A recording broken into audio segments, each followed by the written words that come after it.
네, 할렐루야. 우리 성도님들과 함께 온라인 성경 공부와 기도회를 진행하도록 하겠습니다.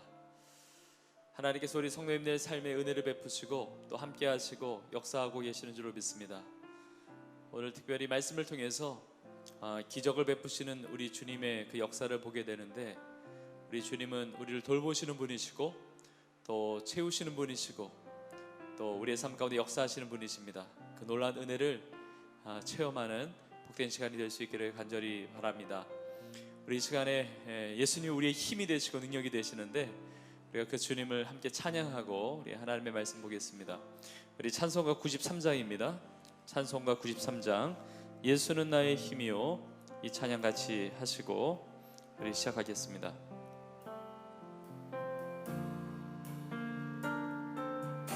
예수는 나의 힘이요 내 생명 되시니, 그 주 예수 떠나 살면 되중에 빠지리. 눈물이 앞을 가리고 내 맘에 근심 쌓일 때 위로하고 힘주시리 주 예수. 예수는 나의 힘이요. 예수는 나의 힘이요 내 친구 되시니, 그 은혜를 간구하면 풍성히 받으리. 햇빛과 비를 주시며 주수할 곡식만 도다. 귀한 열매 주시느니 주 예수. 예수는 나의 힘이요. 예수는 나의 힘이요 내 기쁨 되시니, 그 명령을 준행하여 늘 충성하겠네. 주야로 보호하시며 바른 길 가게 하시니, 의지하고 따라가리 주 예수. 예수는 나의 힘이요. 예수는 나의 힘이요 내 소망 되시니, 이 세상을 떠나갈 때 곧 영생 얻으리. 한없는 복을 주시고 한없는 복을 주시고 영원한 기쁨 주시리. 나의 생명 나의 기쁨 주 예수. 아멘. 자, 기도하겠습니다. 하나님 아버지, 감사합니다. 주님이 우리의 힘이시며 능력이심을 고백합니다. 또 이 귀한 시간 우리 성도님들과 함께 하나님의 살아있는 말씀을 우리가 배웁니다. 하나님 말씀이 우리 삶 가운데 체험되는 기적의 말씀이 되게 하여 주옵소서. 시종을 주 앞에 의탁하오며 이 모든 말씀 우리 주 예수님의 이름으로 간절히 기도합나이다. 아멘. 네, 오늘 주시는 하나님의 말씀 우리 같이 찾아보겠습니다. 오늘 말씀은 요한복음 6장 우리 5절부터 13절의 말씀입니다. 요한복음 6장 5절에서부터 13절의 말씀, 그 유명한 오병이어의 기적 사건을 다루고 있습니다. 오병이어의 기적을 베푸소서, 이 주제의 말씀인데, 우리 5절부터 13절까지 우리 한 목소리로 우리 같이 읽겠습니다. 시작.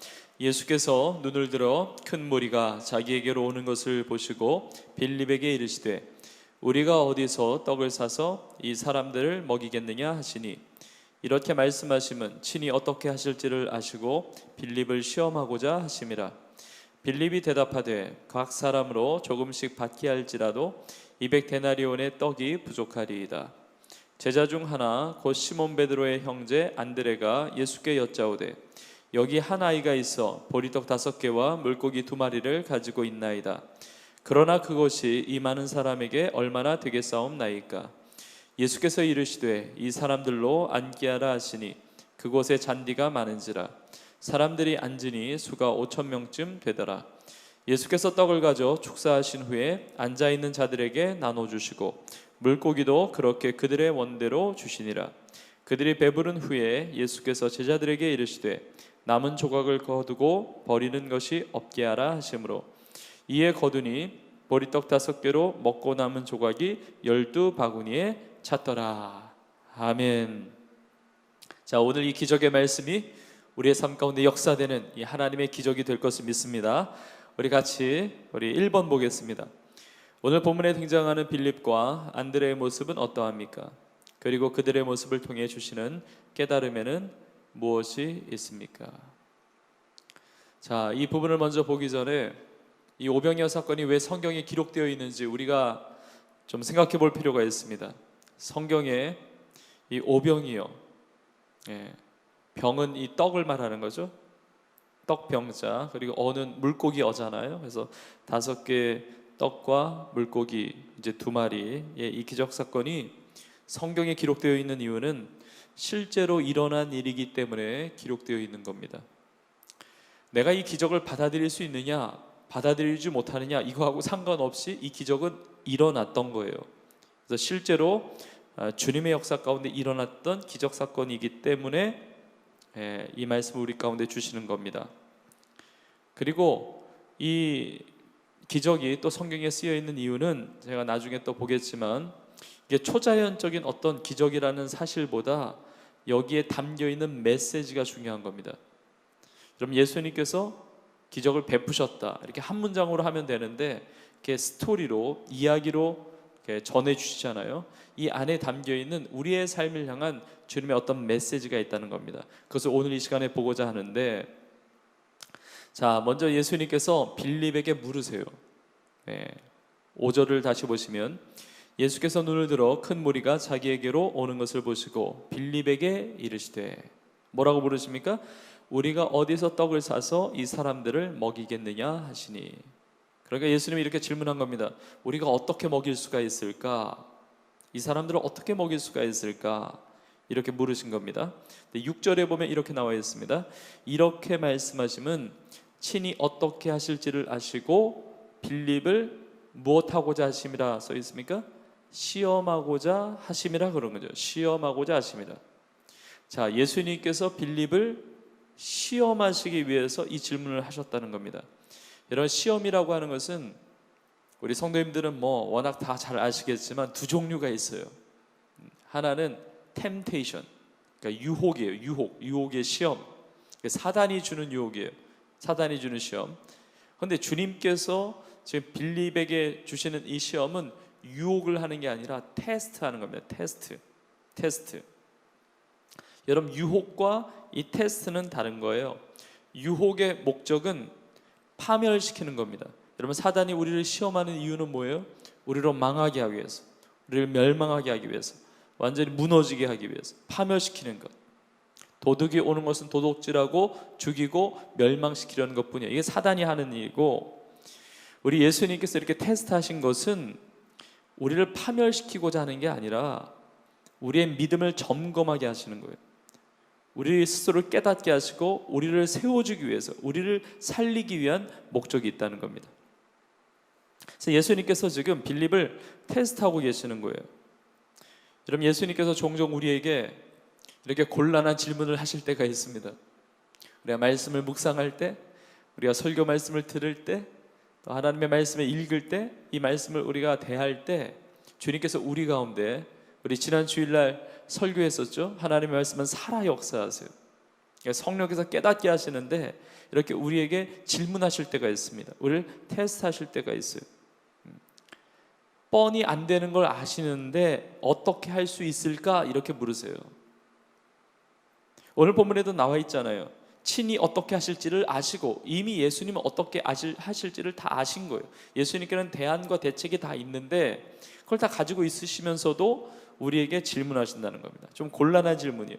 여러분, 이런 질문을 받을 때, 이런 말씀을 받을 때 우리는 신중해야 돼요. 신중해야 돼요. 정말 하나님이 원하시는 게 뭘까? 하나님의 뜻이 무엇일까? 자, 그런데 빌립은 어떻게 대답을 합니까? 빌립은 자신 있게 대답합니다. 자, 7절에 보시면 빌립이 대답하되 각 사람으로 조금씩 받게 할지라도 200데나리온의 떡이 부족하리이다. 이렇게 대답하죠. 각 사람으로, 그러니까 각출하더라도 각 사람에게 하여튼 먹을 수 있는 거 다 모은다 할지라도 200데나리온의 떡이 부족하리이다. 자, 당시의 데나리온이라고 하는 이 화폐 가치는, 한 데나리온은 대략 하루의 평균 그런 일삭이었습니다. 그러니까 200데나리온이라고 하는 것은 한 사람이 200일 동안 버는 돈이에요. 그래서 영어 성경, NIV 성경 이런 데 보면 6개월치 월급 이렇게 되기도 하고, 또 다른 번역을 보면 수개월치의 월급 이렇게 돼 있는 거죠. 어쨌든 200일 동안 이제 버는 돈이에요. 그러니까 뭐 한 사람당 뭐 오늘날로 말하면 몇천 원씩 이렇게 든다 할지라도, 몇천 원씩 든다 할지라도 5천 명을 먹이려면, 5천 명을 먹이려면 아마 몇천만 원이 들 겁니다. 또 남자만 장정만 5천 명이니까 아이들이나 여자들 다 포함하면 얼마나 많겠습니까? 그러니까 이렇게 딱 생각해서 대답을 한 겁니다. 자, 빌립의 대답에 별 문제가 없어 보이는데 빌립의 그 대답이 예수님의 마음을 흡족했던 것은 아닙니다. 내 생각에는 옳은 대답인데 그것이 하나님께서 기뻐하시는 대답은 아닐 때가 있어요. 빌립의 대답은 오랜 경험에서 나왔습니다. 하나님의 마음을, 주님의 마음을 감동시키는 대답은 아니었습니다. 여러분, 왜 그랬을까요? 빌립은 전체를 보는 안목이 있습니다. 빌립은 딱 그 인원수를 딱 보니까, 예수님이 물으시니까 이게 얼마가 필요하다. 그리고 대략 여기 모이는 사람들은 뭐 도시락 가지고 온 사람이 거의 없을 테니까 하여튼 뭐 어떻게든 모으더라도 200데나리온이 필요할 거다. 딱 보면 계산이 나오는 사람이에요. 딱 보면. 그런데 결론적으로 말한다면 예수님의 테스트에는 합격하지 못한 겁니다. 왜 테스트에 합격을 못했을까요? 빌립의 대답의 문제는 그의 경험에서 나온 그 논리적 사고, 거기에 있었던 게 아니라 그 결론이 어떤 해결책이 아니라 불가능성에 도달했기 때문이에요. 불가능성. 결론이 뭡니까? 200데나리온의 떡이 부족하리이다. 떡이 부족하리이다. 그러니까 빌립의 대답의 결론은 부족하다는 겁니다. 이게 할 수 없다는 거예요. 빌립의 대답은 무기력함과 희망이 없다는 것에 초점이 가 있는 겁니다. 세상 사람들과 똑같은 대답을 내놓고 있는 겁니다. 주님은 다른 대답을 원하시는 거예요. 지금 현실을 물으신 것이 아니라 여기에 대한 대책, 어떤 방향과 결론을 보기 원하셨다는 거예요. 그런데 빌립은 희망이 없음, 이게 결론이었다는 겁니다. 우리의 삶을 돌아볼 때 나에게는 희망이 없다, 나의 삶은 안 된다, 나의 삶은 불가능이다, 이것이 결론으로 끝날 때는 주님의 테스트에 합격할 수가 없습니다. 주님의 마음을 흡족시킬 수가 없는 겁니다.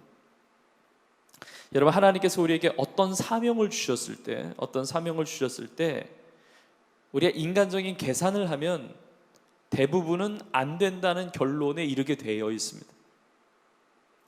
여러분, 우리가 신앙생활을 할 때도 우리 교회 안에도 계산이 밝은 빌립과 같은 사람이 있을 수가 있습니다. 여러분, 계산을 잘한다는 게 문제가 아니라 예수님은 계산을 못하셔서 물어보신 게 아니었거든요. 인간의 계산은, 하나님의 일을 감당할 때는 인간의 계산은 언제나 거의 다 안 된다는 쪽으로 결론이 나게 돼 있어요. 그래서 우리의 삶에 믿음을 요구하시는 거예요. 믿음을. 인간이 계산하면 늘 부족한 거예요. 인간적인 방법으로 하나님의 일을 감당할 때는 늘 부족하고 힘들고 안 되고 어렵고 죽겠다, 이런 소리가 나오는 거예요. 이 주님의 교회가, 우리의 신앙생활이 믿음보다 계산이 앞설 때 하나님의 역사가 지장을 받게 되는 거예요. 자, 빌립이 그러했다는 거예요. 자, 그렇다면 안드레는 어떠했는가? 여러분, 안드레는 조금 다른 부분이 있습니다. 안드레는 빌립처럼 이렇게 계산이 밝았던 사람은 아닌 것 같아요. 근데 이 빌립이 이렇게 대답한 다음에 8절에 보니까 이렇게 나와 있습니다. 제자 중 하나 곧 시몬 베드로의 형제 안드레가 예수께 여짜오되. 그렇죠? 그러니까 예수님은 빌립을 시험하고자 하셨는데 안드레는 스스로 그 테스트에 들어간 거예요. 예수님이 안드레에게 질문하셨던 건 아닌데 안드레가 옆에 있다가 예수님의 테스트에 자신이 한번 동참해 본 거예요. 그리고 9절에서 이렇게 말합니다. 여기 한 아이가 있어 보리떡 5개와 물고기 2마리를 가지고 있나이다. 그러나 그것이 이 많은 사람에게 얼마나 되겠사옵나이까. 그래요. 자, 안드레의 이 빌립과의 차이는 뭐냐면 보리떡 5개와 물고기 2마리 가지고 왔다는 거예요. 보리떡 5개와 물고기 2마리를 가지고 왔다는 겁니다. 자, 그러나 안드레도 마찬가지예요. 안드레도 마찬가지예요. 안드레도 한 아이가 보리떡 5개와 물고기 2마리가 있습니다. 거기까지 얘기하면 괜찮은데, 그건 사실을 얘기한 거니까 거기까지 얘기하면 괜찮은데 더 말이 많아서 문제였어요. 더 나아가서 문제였어요. 안 해도 되는 얘기인데 자기가 그렇게 생각하니까 이제 말로 안 나올 수가 없는 거예요. 뭐라고 이야기합니까? 보리떡 5개와 물고기 2마리를 가지고 있나이다. 그리고 이야기하죠. 그러나 그것이 이 많은 사람에게 얼마나 되겠사옵나이까. 그러니까 안드레는 이 한 아이가 가져다 준 오병이어의 음식이 턱없이 부족하다고 판단했다는 겁니다. 그러니까 여전히 결론은 부족함이에요. 자, 보리떡 5개와 물고기 2마리가 있어요. 이거 가지고 5,000명을 먹인다? 이게 계산이 안 나와요. 여러분, 보리떡 5개를 가지고 5,000명을 먹인다. 보리떡 하나당 1,000명이 먹어야 되는데 이 보리떡 하나를 1,000명이 먹기가 불가능하죠. 우리가 이렇게 몰아주기 하더라도 뭐라 그러죠? 몰아주기 복불복을 한다든지 하여튼 뭐 그렇게 해도 1,000명 중에 이거 먹을 사람 고르는 것도 아마 밤새야 될지 모릅니다. 그러니까 불가능하다는 거예요. 그러니까 빌립과 마찬가지로 이 안드레의 결론은 희망이 없다. 이게 부족하다. 부족한 자원, 이 불가능에 대해서 받아들이고 있다는 겁니다. 여러분, 우리가 하나님께서 우리에게 주시는 아주 중요한 메시지를 우리가 깨달아야 되는데, 여러분, 하나님의 역사는 인간의 계산을 뛰어넘어 역사하시는 거예요. 예. 여러분, 우리의 상황, 그 이유가 중요해요. 우리의 상황은 이래요. 우리의 상황은 이 정도입니다. 우리 현실은 그래요. 그리고 그걸 부정하진 않아요. 이것 가지고 뭘 어떻게 하냐, 이거 가지고 내가 어떻게 사느냐, 이것 가지고 뭐 하나님의 영광 어떻게 사느냐, 내 인생이 어떻게 될 거냐, 불확실하다, 불가능하다, 문제가 많다.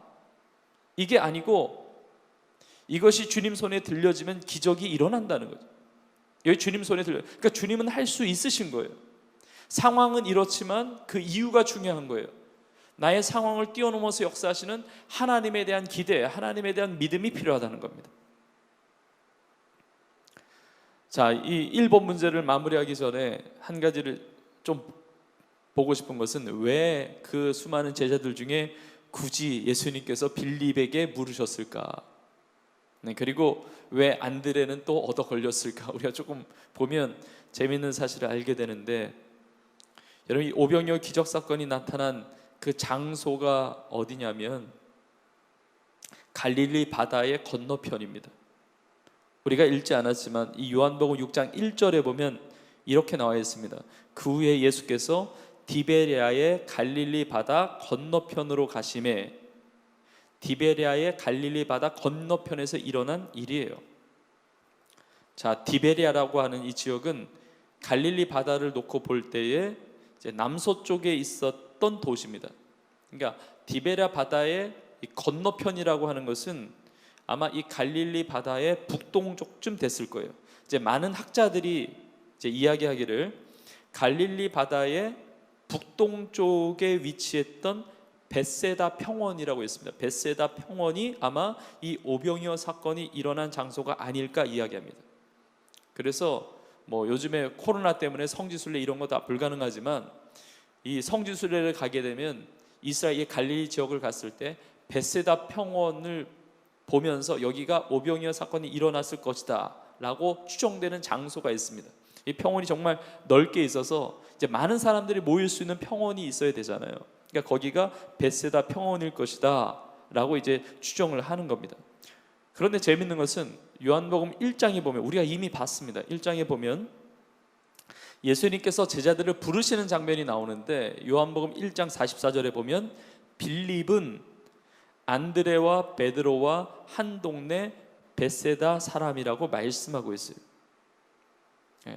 그러니까 오늘 본문에 등장하는 빌립과 시몬 베드로의 형제 안드레 모두가 벳세다 사람인 거예요. 그러니까 예수님께서는 이 5천 명의 무리, 남자들만 이 5천 명의 무리가 함께 있던 그 벳세다를 가장 잘 아는 빌립에게 질문을 하시는 거예요. 여러분, 예수님께서 테스트를 하실 때 이렇게 질문하실 때가 있는데, 내가 가장 잘 알고 내가 가장 익숙하고 내가 가장 전문적이라고 생각하는 그 지식, 내가 전문적이라고 생각하는 그 배경, 그 상황들 속에서 하나님의 역사를 제한하면 안 된다고 말씀하시는 거예요. 여러분, 어떤 분야의 어떤 전문가라고 한다면 예수님께 내려놓기가 어려운 것을 많이 보게 됩니다. 왜냐하면 그 분야에 있어서 자존심이 있기 때문에.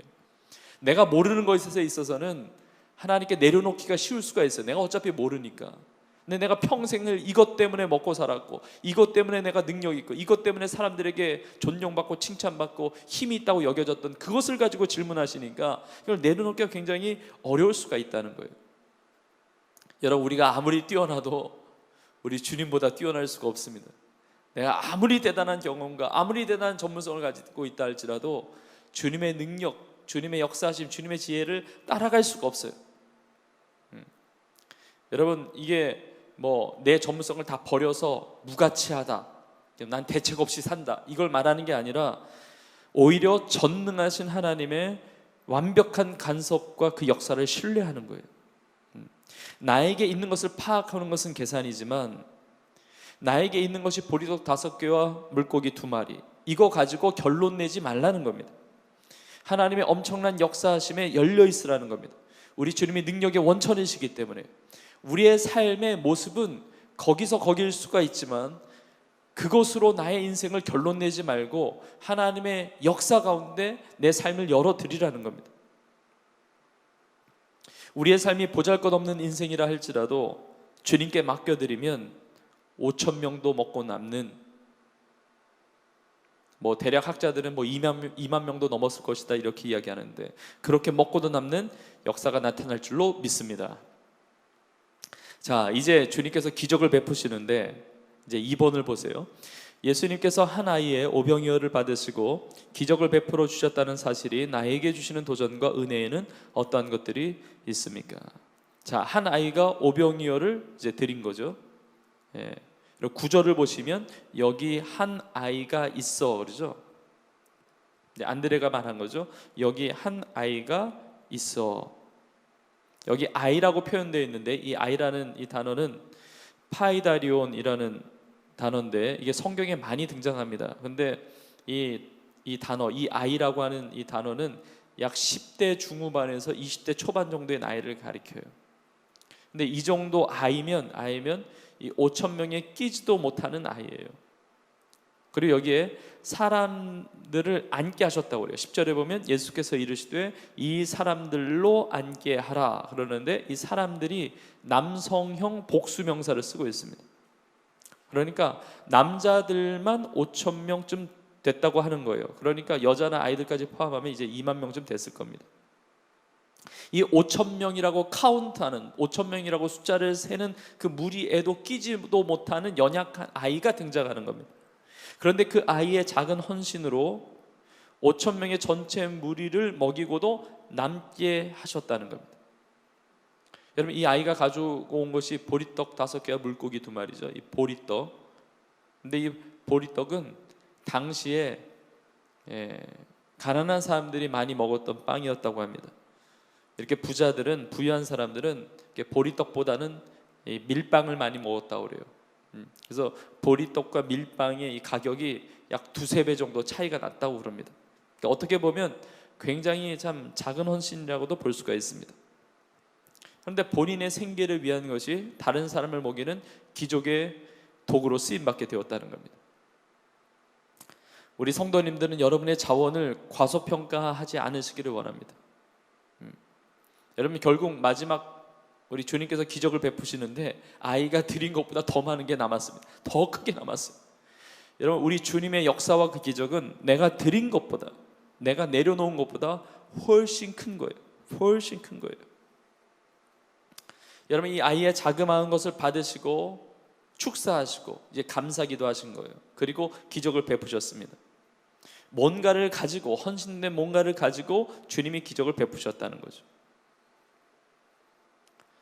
늘 하나님께서는 하나님의 사람들의 그 자그마한 헌신이라도 내어놓는 그 헌신을 통해서 역사하셨습니다. 우리가 잘 알고 있는 모세도 내 손에 있는 것이 무엇이냐, 늘 쓰던 지팡이, 그걸 가지고 홍해를 가르시는 겁니다. 딴 거 가지고 하시는 게 아닙니다. 그 양떼를 이렇게 몰고 인도했던 그 지팡이가 기적의 지팡이가 되는 거죠. 우리에게 동일하다는 겁니다. 내가 가지고 있는 것이 무엇이냐고 물으시는 거예요. 우리가 주님 앞에 이렇게 헌신할 때, 우리가 기적을 체험하기를 원하고 하나님의 역사하시고 공급하심을 우리가 원하지만 정작 내가 주님 앞에 헌신하지 않을 수가 있단 말이죠. 내가 가진 것이 없으니까 내가 장차 벌어서 내 소원을 만족할 만큼 이루었을 때, 그때 주님 앞에 가지고 나아가려는 성향들이 있습니다. 그러나 주님은 내일 가져오라고 말씀하지 않으세요. 장차 성공한 다음에 헌신하라고 하지 않으세요. 우리가 주님 앞에 뭐 뛰어나다고 꾸밀 필요도 없습니다. 우리가 잘된 다음에 잘된 것을 자랑하면서 보일 필요도 없어요. 내가 지금 가지고 있는 것을 찾아서 하나님 앞에 내어놓으면 되는 겁니다. 우리가 잘 알고 있는 세계적인 복음 증거자라고 하는 D.L. 무디가 참 유명한 삶을 그 이야기 전기가 참 유명한데, 사실 D.L. 무디는 배운 게 별로 없거든요. 그 당시에 직업으로 봐도 사실은 뭐 특별히 주목받을 만한 그런 삶이 아니었습니다. 그런데 복음을 위해서 그걸 전적으로 순종하는 거예요. 복음을 위해서 그 자기의 자그마한 그 자기의 그 달란트를 가지고 순종하는 거예요. 하나님께서 얼마나 귀하게 사용하셨습니까? 머리 좋은 사람이 얼마나 많습니까? 인류 대학 나온 사람이 얼마나 좋습니까? 달란트가 많은 사람이 얼마나 좋습니까? 그런데 그런 사람들이 오히려 복음의 방해꾼이 되고 교회를 무너뜨리는데 앞장서는 경우도 굉장히 많은데, 오히려 배운 것이 없고 사회적 지위도 어떤 그런 것들을 영향력도 없는 그 인생들이 주님 앞에 쓰임받는 경우가 얼마나 많습니까? 저는 우리 교회도 생각해 보았습니다. 우리 교회가 하나님의 뜻 가운데 아름답게 성장하고 부흥하고 많은 영혼들을 구원하는 이 사역을 감당함에 있어서는 누군가의 헌신이 있는 겁니다. 우리 성도인들의 헌신과 기도가 있는 겁니다. 누군가가 드렸기 때문에, 누군가가 그 오병이와 같은 헌신을 주님 손에 맡겨드렸기 때문에 나의 삶을 뛰어넘는 하나님의 기적을 보게 된 겁니다. 내 시간을 드리고, 내 건강을 드리고, 내 물질을 드리고, 내 재능을 드리고, 내 전문성을 드리고, 내 기도를 드리고, 그러니까 교회를 섬기게 되는 겁니다. 그러니까 예배가 가능한 거예요. 그러니까 봉사가 가능한 겁니다. 우리 구역장님들, 교구장님들, 그래서 구역 모임이 가능한 겁니다. 우리 비전 선교사님들, 그래서 영혼들이 주님 앞에 돌아오는 겁니다.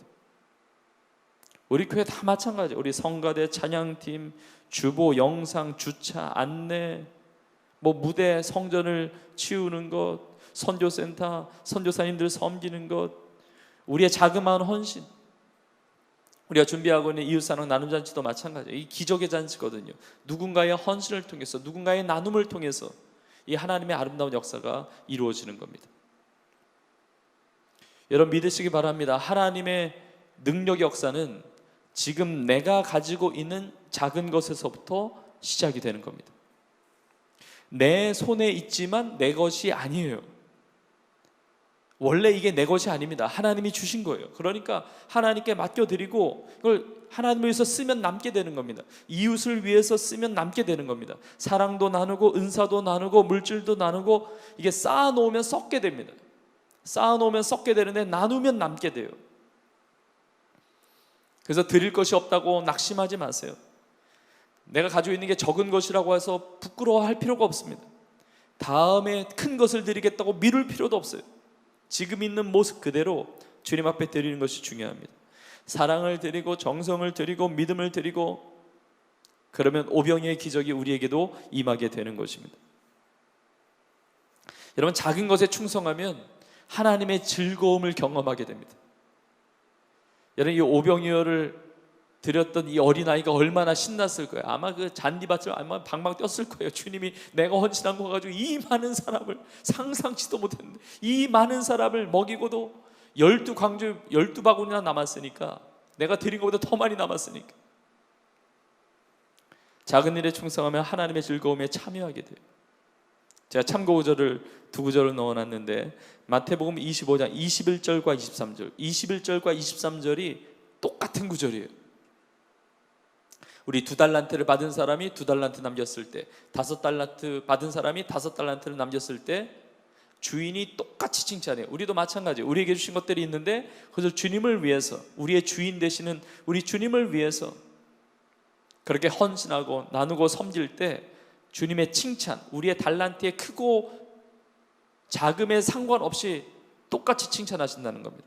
한번 읽어보실까요? 마태복음 25장 21절 23절, 21절이든 23절이든 아무거나 읽으셔도 돼요. 다 이 구절이 똑같아요. 자, 같이 읽어보겠습니다. 시작. 그 주인이 이르되 잘하였도다 착하고 충성된 종아, 내가 적은 일에 충성하였음에 내가 많은 것을 내게 맡기리니 내 주인의 즐거움에 참여할지어다 하고. 아멘. 우리 성도님들은 다 이런 칭찬받을 수 있기를 축복합니다. 잘하였도다 착하고 충성된 종아. 뭘 잘했습니까? 적은 일에 충성했다는 겁니다. 작은 거 가지고, 큰 거 있을 때까지 기다린 게 아니라 작은 것을 가지고 충성해서, 그래서 잘했다는 겁니다. 착하고 충성된 종아, 내 주인의 즐거움에 참여할지어다. 내가 가지고 있을 때는 조그만 것 같지만 주님께 맡겨드릴 때는 남는 겁니다.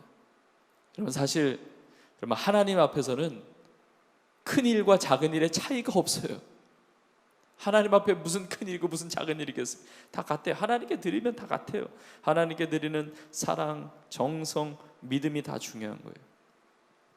이 자그마한 것이 심어질 때 놀라운 큰 열매들, 놀라운 하나님의 역사들이 나타나는 겁니다.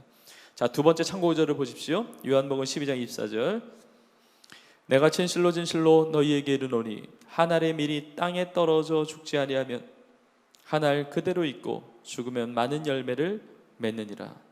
땅에 떨어져서 죽지 않으면 그 한 알의 밀이 그대로 있지만 죽으면 많은 열매를 맺는다는 거죠. 그 한 알의 밀이 정말 썩어지는 밀알과 같이 심겨질 때 그렇게 헌신되고 충성되고, 이게 예수님의 십자가의 사랑이거든요. 십자가의 헌신이에요. 예수님이 그 길을 가신 겁니다. 우리도 이렇게 한 알의 밀이 땅에 떨어져 죽으면 많은 열매를 맺는 겁니다. 하나의 씨앗이라도, 진짜 겨자씨만한 조그만 것이라 할지라도 하나의 씨앗이라도 옥토에 떨어지면 그 씨앗보다, 보이지도 않는 씨앗보다 훨씬 많은 열매들, 30배, 60배, 100배 결실을 맺는 겁니다. 여러분, 이러한 귀한 역사들이 우리의 삶에도 나타날 수 있기를 주님의 이름으로 축복합니다. 자, 3번을 보십시오. 오병이어의 기적을 보면서 주님은 어떤 분이시라는 사실을 알게 됩니까? 자, 이 오병이어 기적 사건은 참 중요한 것이 무엇이냐면, 우리 성경에 보면 사복음서가 있습니다. 마태복음, 마가복음, 누가복음, 요한복음, 사복음서가 있는데, 이 마태, 마가, 누가, 요한복음에 전체 다 나와 있는 기적, 예수님의 부활 사건을 제외하면 공통적으로 나와 있는 기적이 바로 이 오병이어 기적 사건입니다. 오병이어 기적 사건. 여러분, 이 오병이어 기적 사건이 왜 모든 복음서에 다 나와 있을까요? 이게 성경이 이 하나님의 성령의 감동으로 1.1의 변함없이 이렇게 지어진 성경인데, 이 오병이어 사건을 통해서 주시는 메시지가 있는 거예요. 여러분, 이 오병이어 자체가 중요한 게 아니고, 보리떡 5개, 물고기 2마리, 그거 자체가 중요한 게 아니라, 뭐 기적이 나타났다 이거 자체가 중요한 것이 아니라, 하나님께서 우리에게 주시는 메시지가 있다는 겁니다. 하나님은 누구이신가? 이 메시지를 우리 가운데 주시는 겁니다. 우리 주님은 어떤 분이신가? 이 메시지를 주시는 겁니다. 사실 여러분, 우리가 기적을 경험하면서 살지만, 주님이 기적을 베푸시지만 사실 기적은 지나가는 거예요. 사실 기적이 사람을 살리는 게 아니라 하나님의 말씀 그 메시지가 살리는 겁니다. 우리가 기적도 중요하지만 그 기적을 베푸시는 주님을 우리가 봐야 되는 거죠. 자, 그렇다면 오늘 주시는 말씀을 통해서 우리에게 주시는 메시지, 우리 하나님은 어떤 분이십니까? 우리 주님은 어떤 분이십니까? 제가 우리 성도님들이 다 정리하실 수 있지만 제가 두 가지로 정리해 봤습니다. 오늘 본문 말씀을 통해서 우리 주님은 어떤 분이신가? 첫 번째는 우리 주님은 살아 역사하신다는 메시지가 있습니다. 우리 하나님은 살아 역사하시는 분이에요. 우리의 시각과 우리의 청각과 우리의 감각들, 우리의 경험들을 뛰어넘는 그 역사들. 나는 나의 감각, 나의 생각, 여기에 갇혀서 세상을 바라볼 수밖에 없는데, 그래서 내 생각에 주님은 역사하지 않는다, 하나님은 존재하지 않는다. 왜냐하면 내가 이해할 수 없고 내가 깨달을 수가 없으니까. 그런데 기적이 일어나는 순간 나의 상식이 깨어지는 거거든요. 기적이 일어나는 순간 내 생각이 깨어지는 겁니다. 이 오병이어 사건이 일어난 이 현장에 있었던 사람들은 이것들 다 깨뜨린 사람이죠. 아, 주님은 하나님이시구나, 하나님은 살아계시는구나, 지금도 역사하시는구나. 그래서 믿음으로 살았던 사람은 이 하나님의 살아 역사하는 이 기적을 체험하면 늘 막 감격에 빠지는 겁니다. 감사하게 되는 거예요. 막 기쁨이 충만하게 되는 겁니다. 우리 예배 때 받는 은혜, 신앙생활하면서 받는 은혜, 그런 놀라운 축복들을 경험하면서 하나님께 영광 올려드릴 수밖에 없는 것이 내 삶이 이것을 경험했다는 겁니다. 아, 주님은 정말 살아 역사하신다, 하나님의 말씀은 정말 살아 역사하는 말씀이다. 이것을 오늘 오병이어 기적 사건을 통해서 보여주시는 겁니다. 우리의 삶에도 살아 역사하신다는 겁니다. 근데 두 번째로 아주 중요한 메시지가 있는데, 우리 주님은 어떠한 분이시냐? 우리를 사랑해 주시는 분이세요. 사랑해 주시는 분이세요. 우리 하나님은 우리를 사랑하시는 분이세요. 그래서 이 보리떡 5개와 물고기 2마리를 가지고 이걸 떼어서 5,000명을 먹이고도 12광주리가 남는 것은 말이 안 되는 사건이죠. 이거는 자연 법칙에 어긋나는 거죠. 이게 물질이 이렇게 불어날 수가 없잖아요. 이게 뭐 질량 보존 법칙이라고 그러나요? 하여튼 그런 과학적으로도 안 맞고 이게 일어날 수가 없는 거잖아요. 이걸 통해서 보여준 게 뭡니까?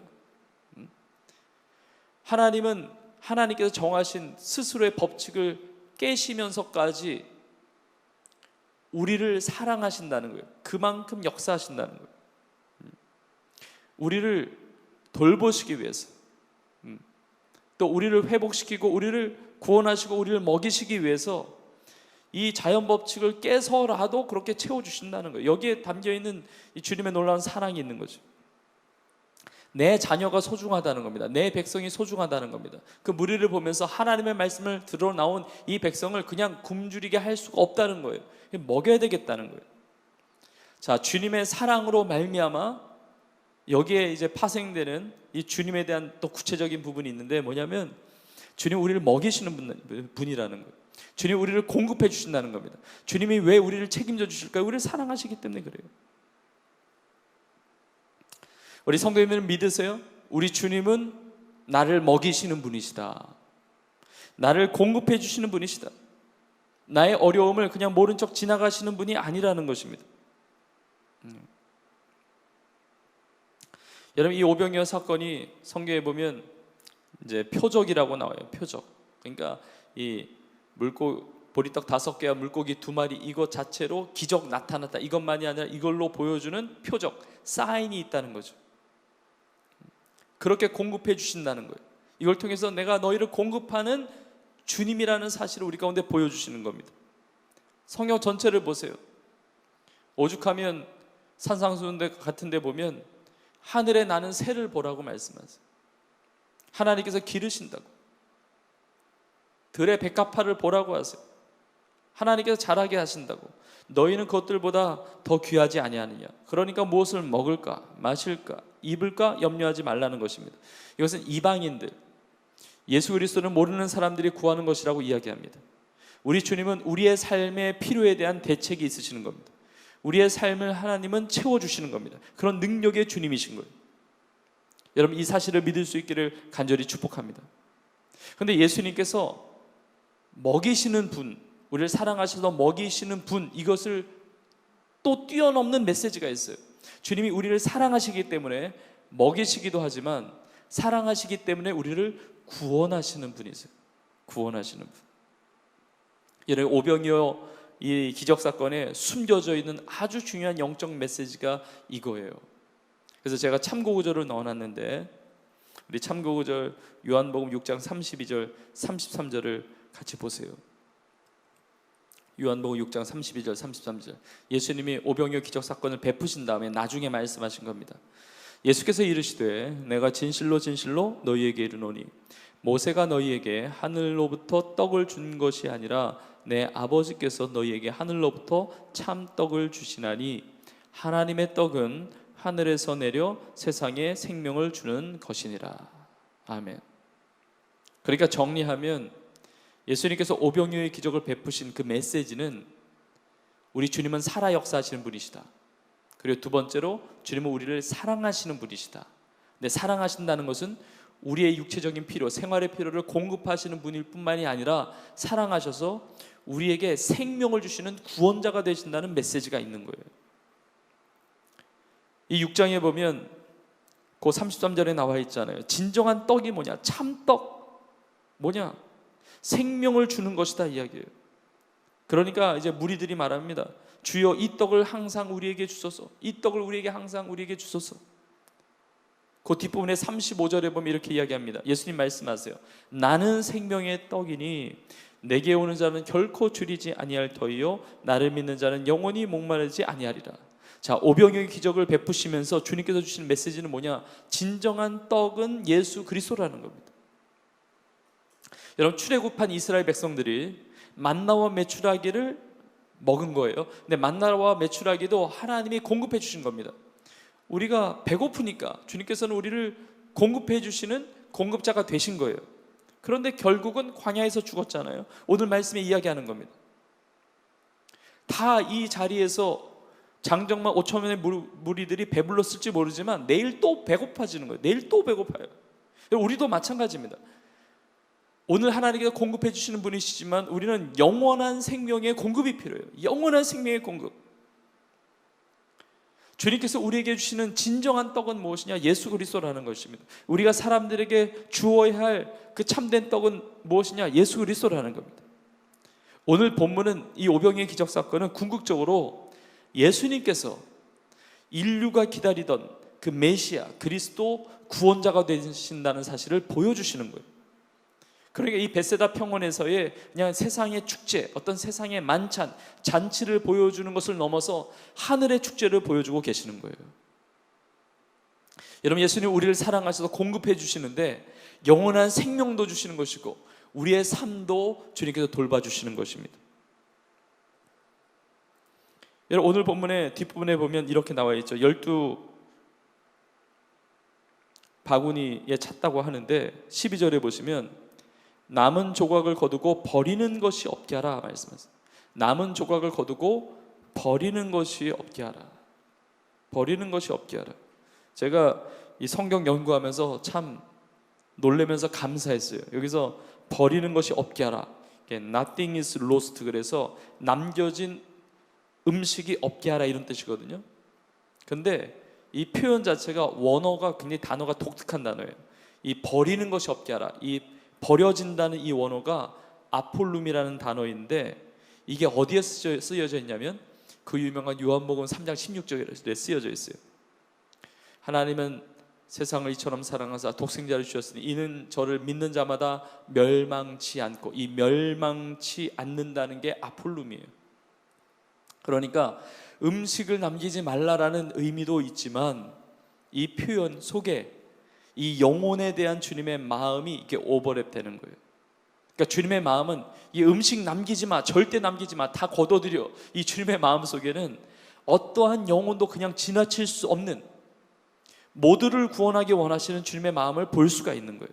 그래서 오늘 이 오병이어의 기적 사건은 우리의 육체적인 필요뿐만이 아니라 우리의 육체와 영혼, 우리의 전 삶의 모든 부분에서 진정한 구원자요 공급자가 되심을 보여준다는 것입니다. 여러분, 우리 주님은 이러한 분이세요. 우리가 지금 준비하며 기도하고 있는 이웃사랑 나눔 잔치도 이러한 역사가 나타나기를 원합니다. 우리가 사랑 나눔 세븐 운동을 하는데 우리가 사랑하는 이웃들에게, 지역사회에, 내가 알고 있는 누군가에게 그 필요를 채우는 것만이 아니고, 그 사랑을 베풀지만 그 필요를 채우는 것만이 아니라 이것을 통해서 그들의 영혼의 문제도 해결함 받고 구원을 이루는, 구원받는 은혜의 역사가 나타나기를 간절히 축복합니다. 우리가 많은 태신자들을 품고 기도하고 있습니다. 그 태신자들을 도와달라는 기도할 수 있고 필요를 채워달라는 기도도 할 수 있지만 영혼 구원에 대한 기도를 하는 거예요. 우리 주님은 공급자이신 동시에 구원자가 되시는 겁니다. 여러분, 이와 관련해서 한 가지를 덧붙여서 나누면, 여러분, 주님께서 우리에게 축복하시고 공급하시고 이렇게 기적을 베푸시는데, 여러분, 이 축복 자체, 이 기적 자체가 목적이 아니라 이 구원자 되시는 예수님 자신이 우리의 삶의 목적이 될 수 있기를, 우리의 삶의 전부가 될 수 있기를 간절히 원합니다. 우리가 읽지 않았지만 이 오병이어 기적 사건이 나타난 다음에 사람들이 예수님을 막 칭송했어요. 막 예수님을 높이 받들었습니다. 그리고 사람들이 이 15절 가서 보면 사람들이 예수님을 자신들이 원하는 방식으로 임금 삼으려고 했습니다. 예수님을 자신이 원하는 모습으로 임금 삼으려는 모습에서 우리가 정말 정신을 차려야 돼요. 우리도 예수님을 우리가 원하는 자리에 올려놓으려는 유혹을 받을 수가 있기 때문에, 여러분, 예수님은 그 무리를 피하셨어요. 여러분, 예수님이 우리의 삶의 자리를 피하시지 않기를 원해요.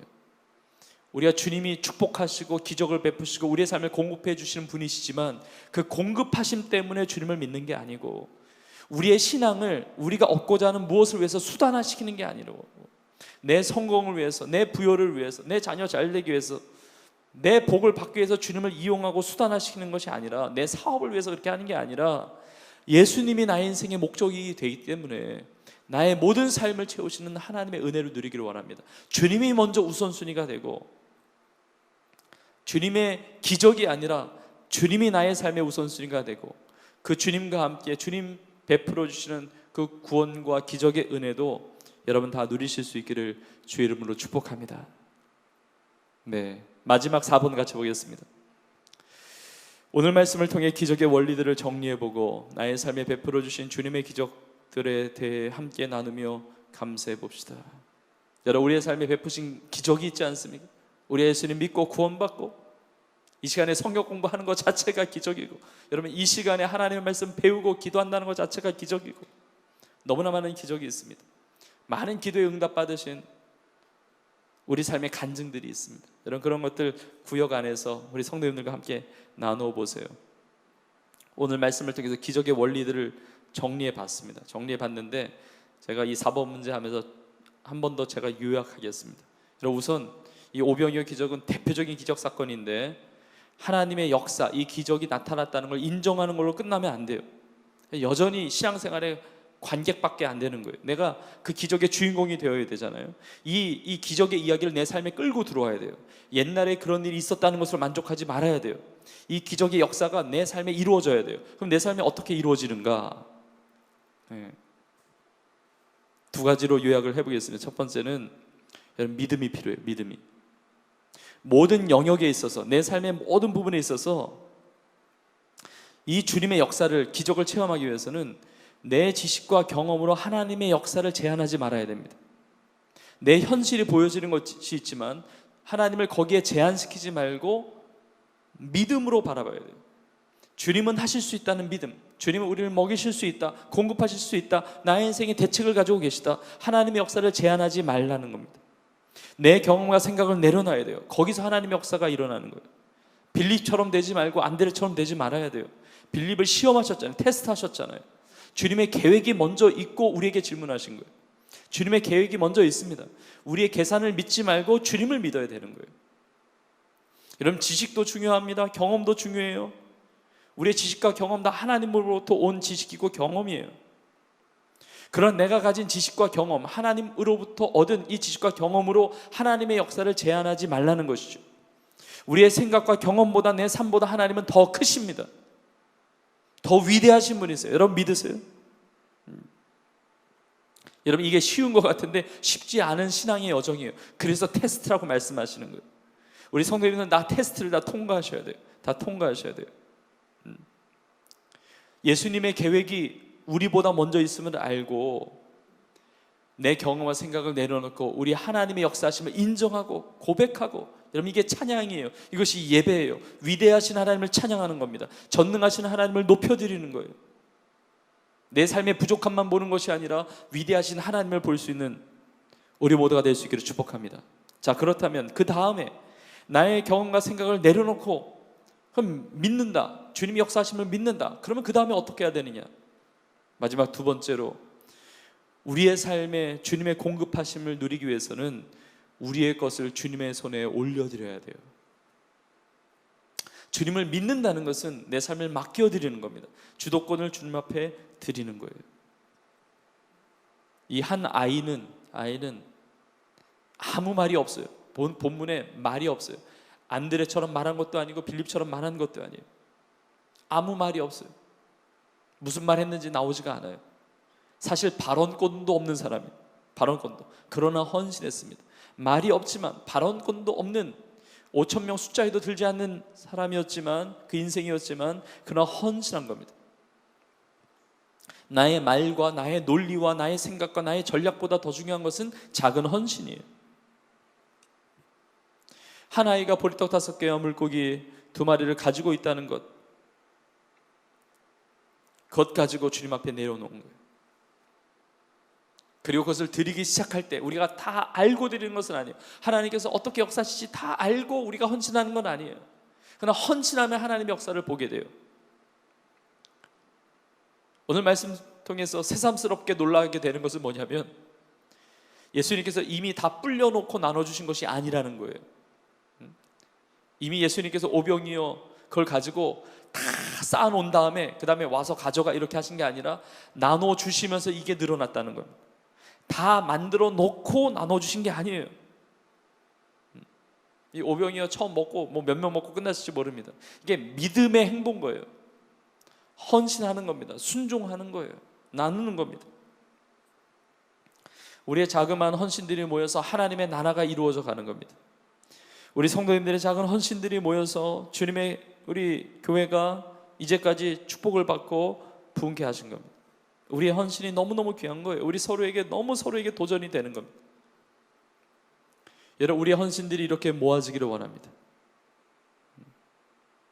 아무리 작은 것이라 할지라도 주님 앞에 내어놓으시면 이것이 놀라운 부흥과 기적의 역사를 이루게 되는 겁니다. 우리의 삶의 모든 것을 드려보세요. 오병이와 같이 작은 것이라도 드려보세요. 우리의 시간과 우리의 희생, 우리의 섬김, 우리의 그 수고를 통해서 신앙의 마음문을 닫았던 영혼들이 예수님을 믿고 성도가 되는 겁니다. 우리의 헌신과 수고를 통해서 우리 선교사님들과 선교사님의 자녀들이 힘을 얻는 겁니다. 우리의 수고와 헌신을 통해서 이 땅에 많은 어려움을 겪는 교회들과 목회자들이 힘을 얻는 겁니다. 우리의 헌신을 통해서 상처와 가정의 아픔 속에 있는 어린 자녀들과 젊은이들이, 청년들이, 그 다음 세대가 힘과 용기를 얻는 겁니다. 우리의 자그마한 헌신을 통해서 어려운 이웃들을 도울 수가 있는 것이고, 사랑을 베풀게 되는 것이고, 그리고 구원의 그 역사를 이루어가게 되는 겁니다. 여러분, 우리 모두가 기적의 현장에 있습니다. 기적의 현장에 있어요. 우리의 아름다운 그 헌신과 아름다운 그 수고와 그 사랑을 통해서 주님 앞에 드림으로 여러분의 삶에 이렇게 하나님께서 역사하셨다고, 이렇게 열매를 맺게 하셨고, 이런 놀라운 간증을 주셨다고, 여러분에게 이미 많은 간증들이 있으시겠지만 앞으로 더 놀라운 간증의 역사로 하나님께서 사용하여 주시기를 주의 이름으로 간절히 축복합니다.